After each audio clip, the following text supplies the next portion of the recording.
आहे की या ठिकाणी आपण पाहताय की गुप्तधन काढण्याचा प्रकार केलेला आहे. पण हा जो गुप्तधन काढण्याचा प्रकार आहे, अनेक बंधू बुवा बाबा येतात, कर्नाटक सीमावरचे अलग इकडच्या बॉर्डरवर असल्यामुळे बाबा येतात आणि गुप्तधन असल्याचं भासून या ठिकाणी गावातल्या लोकांकडून काही आर्थिक फसवणूक करतात आणि आपल्याला खड्डा खोदण्यास चालू करायला लावतात आणि त्याने निघून जातात.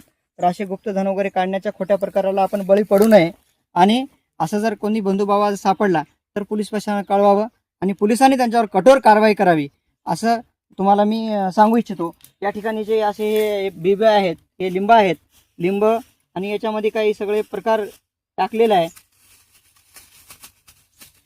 टाचण्या, लिंब, भावल्या आणि ह्या नारळ हे सगळे विधी करून त्या ठिकाणी काढण्याचा प्रयत्न केलेला आहे. आणि आपणास मी खड्डा दाखवतोय की तो खड्डा पूर्णपणे उकरलेला होता आणि गावातले काही लोक आल्यामुळं तो प्रकार हाणून पाडलेला आहे. हाच तो खड्डा आहे. ह्या खड्डा उकरण्याचा प्रयत्न केलेला आहे.